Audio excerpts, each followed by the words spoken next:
ہم تھے مرنے کو کھڑے پاس نہ آیا نہ سہی، ہم تھے مرنے کو کھڑے پاس نہ آیا نہ سہی، آخر اس شوق کے ترکش میں کوئی تیر بھی تھا۔ السلام علیکم ناظرین، تو اسی غزل کا جو کہ اس وقت جاری و ساری ہے، اگلا شعر لے کر میں آپ کی خدمت میں بلا تاخیر حاضر ہوں اور اس کی تفہیم و تشریح آپ کی خدمت میں پیش کر رہا ہوں۔ تو غالب نے اس شعر کے اندر اپنے محبوب کے ایک ستم کا، ایک جور کا، ایک ظلم کا جو ہے وہ رونا رویا ہے۔ جیسا کہ آپ کو معلوم ہی ہے کہ عشاق جو ہوتے ہیں، اور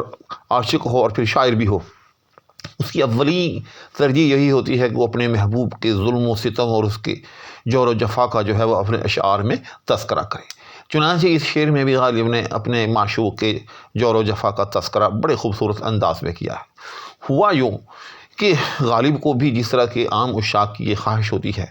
کہ وہ اپنے محبوب کے ہاتھوں قتل ہو جائیں، ان کا محبوب جو ہے ان کو موت کے گھاٹ اتار دے، یہی خواہش غالب کے اندر بھی موجود تھی۔ چنانچہ غالب اپنی اس خواہش کا متعدد بار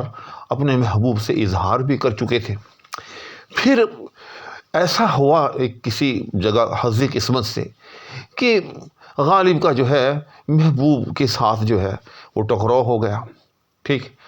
اور غالب نے جو ہے پھر اپنی اسی خواہش کا جو ہے اپنے محبوب کے سامنے جو ہے وہ اظہار کیا کہ میں آپ کے ہاتھ سے جو ہے وہ موت کے گھاٹ اترنا چاہتا ہوں، آئیں آپ میری گردن جو ہے وہ تن سے جدا کر دیں۔ لیکن محبوب نے کیا کیا؟ محبوب نے آگے سے غالب کو قتل کرنے سے انکار کر دیا، اور اس کی لاجک یہ دی کہ میں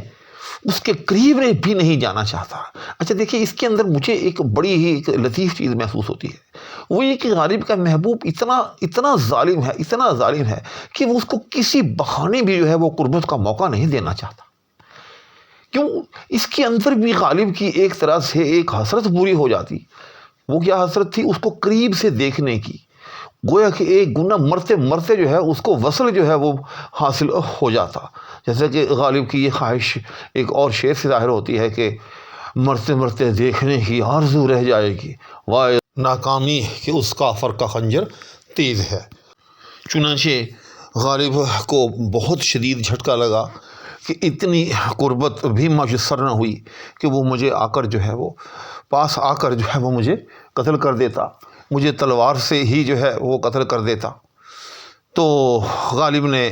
اپنے احباب کے آگے جو ہے اپنے اس رنج کا جو ہے وہ تذکرہ کیا۔ تو اس کے غالب کے احباب نے گویا کہ ایک گناہ غالب کو یہ تسلی دی کہ حضرت تھوڑا رنج کم کیجئے۔ اصل مسئلہ یہ تھا کہ وہ دور تھا، ٹھیک، اور اس کے ہاتھ میں جو ہے وہ تلوار نہیں تھی کہ وہ آ کے جو ہے آپ کو قریب آ کر جو ہے وہ تلوار سے قتل کر دیتا۔ یا اس کی جو ہے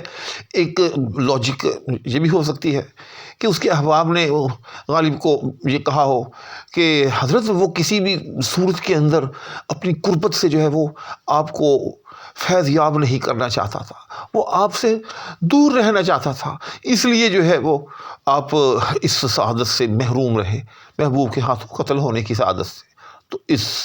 پر پھر غالب نے یہ کہا، اب ذرا شعر اس میری گفتگو کے پس منظر میں کہ غالب جو ہے اپنے احباب کے درمیان کھڑا ہے، احباب جو ہیں غالب کو تسلیاں دے رہے ہیں، غالب کی ٹھارس بندھا رہے ہیں، غالب کو عذر پیش کر رہے ہیں اس کے محبوب کی طرف سے کہ ان آزار کی بنا پر، ان عذروں کی بنا پر جو ہے وہ آپ کو قتل نہیں کر پایا آپ کا محبوب۔ تو آگے سے پھر غالب کہتا ہے کہ ہم تھے مرنے کو کھڑے پاس نہ آیا نہ سہی، کہ دیکھیں میں تو محبوب کے ہاتھوں قتل ہونے کی خواہش لیے کھڑا تھا، میں نے کب یہ تقاضا کیا تھا کہ وہ سر پر جو ہے وہ میرے پاس آ کر ہی جو ہے وہ مجھے قتل کرے، سر پر تلوار سے ہی جو ہے وہ میرا سر اڑائے، سر پر اس بہانے جو ہے مجھے اپنی قربت سے ہی فیض یاب کرے۔ آخر اس شوق کے ترکش میں کوئی تیر بھی تھا، آخر اس کے ترکش کے اندر کوئی تیر بھی تو تھا، وہ بھلے میرے قریب نہ آتا، بھلے جو ہے وہ مجھے اپنی قربت کا موقع نہ دیتا، بھلے وہ تلوار اگر اس کے پاس نہیں تھی تلوار سے میرا سر نہ اڑاتا، آخر اس کے پاس تیر بھی تو تھا، تو مجھے دور سے جو ہے وہ تیر مار کر قتل کر دیتا۔ لیکن اصل بات یہ ہے کہ میرا محبوب جو ہے وہ اتنا ظالم ہے، اتنا ستم گر ہے کہ وہ میری کوئی بھی آرزو جو ہے وہ پوری نہیں ہونے دینا چاہتا، وہ میری کوئی تمنا بھی جو ہے بر آتی ہوئی دیکھ نہیں سکتا، نہ وہ مجھے اپنی قربت کا ہی موقع دینا چاہتا ہے اور نہ وہ میری یہ آرزو کہ میں اس کے ہاتھوں جو ہے وہ قتل ہو جاؤں، نہ میری وہ یہ آرزو ہی پوری ہوتے دیکھنا چاہتا۔ الغرض میرا محبوب جو ہے وہ بہت ہی زیادہ ظالم اور ستم گر ہے۔ اس کے بعد اگلا شعر ہے، پکڑے جاتے ہیں فرشتوں کے لکھے پر ناحق، پکڑے جاتے ہیں فرشتوں کے لکھے پر ناحق، آدمی کوئی ہمارا دم تحریر بھی تھا۔ لیکن ناظرین میں دیکھ رہا ہوں کہ ویڈیو جو ہے وہ پہلے ہی کچھ طویل ہو چکی ہے، اور یہ شعر اتنا پیارا شعر ہے کہ اگر میں اس کی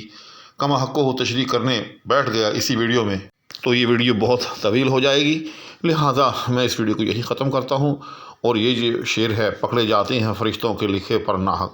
یہ والا شعر جو ہے اس سے متصل اگلی ویڈیو میں لے کر پیش ہوتا ہوں۔ اس وقت تک کے لیے فقیر کو اجازت دیجیے، اپنا بہت سا خیال رکھیے گا، اللہ ہم سب کا حامی و ناصر ہو۔ اللہ حافظ۔